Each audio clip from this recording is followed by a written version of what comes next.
Génibet, Paris-Picardie. En ce moment, profitez de 250 € de bonus de bienvenue.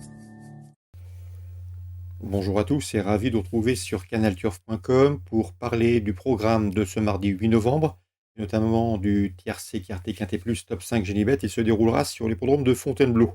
Tout ça, ce sera dans la première partie de l'émission. Ensuite, j'aurai des coups de cœur à vous transmettre pour Fontainebleau, certes, mais également pour Chartres, en Réunion 2, puisque j'ai pu m'entretenir avec des professionnels y participants, et ce, avec des prétentions, et nous terminerons également par quelques coups de cœur en Réunion 3 sur les programmes de Paris-Vincennes. Sachez également qu'il vous est possible de partager ce programme, de le liker via nos différents réseaux sociaux. Concernant ce prix de Seine-et-Marne à Fontainebleau, Quintet Plus Top 5 Génibet du jour en ce mardi, j'aime beaucoup un 3 ans et surtout les 3 ans, à commencer par le 2, Global Please, présenté par l'efficace Joël Boinard. Un cheval qui manque d'expérience, certes, il a couru que 6 fois, mais il compte déjà 4 podiums, dont 2 succès. Pour ses débuts dans les handicaps, je le pense capable de frapper fort d'entrée de jeu. Numéro 2, Dragon Please. On peut lui opposer son contemporain, le 8, Galord, certes toujours à la recherche d'une première victoire, mais il n'a jamais terminé plus loin que 4e depuis ses débuts. Une 4e place notamment obtenue dans un quintet à Saint-Cloud en terrain lourd dernièrement. Cette fois-ci, il doit se mesurer à ses aînés, mais à mon avis, il en est capable. Le numéro 1, Petit Pedro, est un autre protégé de Joël Bonnard, un cheval qui compte déjà 2 victoires depuis le début de l'année. C'est un cheval qui a débuté dans les handicaps dernièrement, à Chantilly, s'y classant 2e. Il dominant ce jour-là un certain Galord cité précédemment. Bref, la ligne est intéressante. Je le pense capable également de conclure sur le podium. 2, 8 et 1, mes 3 préférés.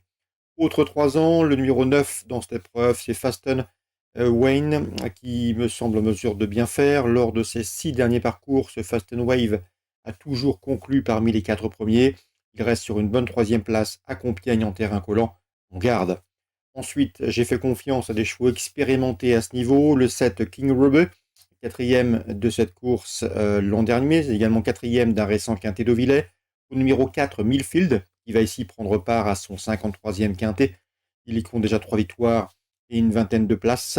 Il a 9 ans, il est toujours un gambe. À mon avis ici, son expérience peut lui permettre de, une nouvelle fois, faire l'arrivée. Le 14, Tarida, a obtenu sa dernière victoire dans une course à réclamer, certes, mais attention, depuis, elle a pris des places d'honneur dans des handicaps. Sachez également qu'elle avait gagné sur ce parcours au mois de mars. Mieux vaut donc s'en méfier. Le numéro 10, c'est Vif des Aigles, qui pour ses débuts dans les handicaps a échoué. Mais à mon avis, il serait imprudent de le condamner hâtivement sur cette prestation infructueuse, d'autant qu'auparavant, il avait signé un plaisant succès dans un handicap sur l'hippodrome d'Angers. Résumé chiffré pour ce quintet du mardi 8 novembre, quintet plus top 5 Génibet, 2, 8, 1, 9, 7, 4, 14 et 10 en cas de non partant. Je citerai le numéro 3 dans cette épreuve, Masterboy. On se retrouve maintenant pour les coups de cœur de ce mardi. En ce moment, profitez de 250 € de bonus de bienvenue. Voici mes différents conseils de jeu pour ce mardi 8 novembre. On va commencer par Fontainebleau, la réunion principale, réunion 1. Dans la première course, le 101, c'est-à-dire le 1 dans la première course du programme, Rouge-Garde me semble en mesure de soigner ses statistiques. Un Rouge-Garde qui compte 13 podiums en 18 courses courues et qui vient de s'imposer sur l'hippodrome de Sablé, Sablé-sur-Sarthe. Dans la deuxième, là aussi, confiance au numéro 1, Bento, le 201. Numéro 1 dans la deuxième. Le cheval a couru Listed et s'est classé 2e de Listed en début d'année. Pour sa course de rentrée, l'engagement est intéressant, il devrait en tirer profit. On passe maintenant à Chartres, en réunion 2. Dans la deuxième, sachez qu'Hervé Langlois, l'un des hommes de confiance de Sébastien Garato, sera reçu le kit du 201. C'est Cajou Josselin, un 2 ans qui présente de belles choses le matin. Il s'était bien qualifié. L'homme ne serait pas surpris de voir ce cheval prendre ses premiers gains d'entrée de jeu maintenant. Avec cette course rassemblant pas mal de débutants, l'opposition reste difficile à situer. Quoique le soit, le 201 doit pouvoir bien faire d'entrée de jeu. Concernant Thomas Coulon, il présente le 408, c'est Idéal de Fouque. Le cheval n'a encore jamais gagné, mais il le mériterait au dire de son mentor. Un cheval qui a bougé, qui a connu des ennuis de santé. Il est sur la montante, il vient de manifester un regain de condition. Il a conservé un bon degré de forme à l'entraînement. Et j'ai senti un Thomas Coulon assez confiant. Le 408, Idéal de Fouque, le 8 dans la 4e à Chartres, Réunion 2. À mon avis, la cote sera intéressante, donc pourquoi pas à glisser dans vos différentes combinaisons. Dans cette épreuve, on peut lui opposer le numéro 10, Icône du Châtelet, le numéro 12 également, Intense Ace qui restent l'un et l'autre sur une victoire. Concernant la 7e, il y a a priori une information assez intéressante, elle nous vient de Gert Lanou avec le 707 Grappilleur. Le cheval reste sur des sorties infructueuses, mais attention, il n'était pas déféré lors de ses dernières sorties, il n'a pas été déféré depuis décembre 2020. Cette course constitue un objectif pour lui.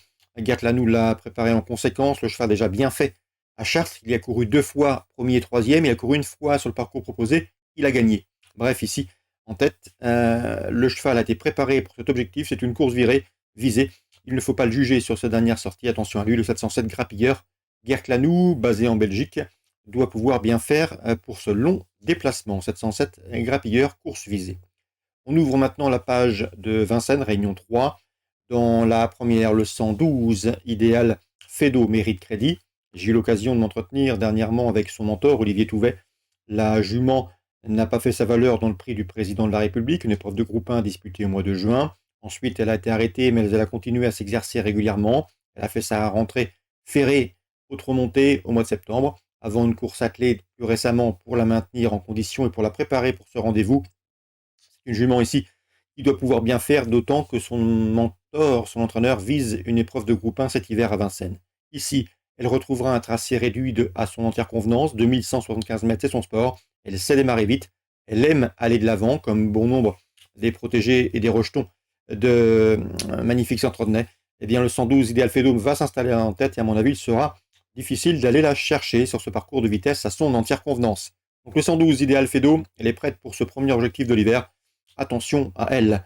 On peut lui opposer dans cette course le numéro 4, Isis d'Alesa, donc le 4 dans la première également, qui lors de ses 2 dernières sorties autre montée a gagné.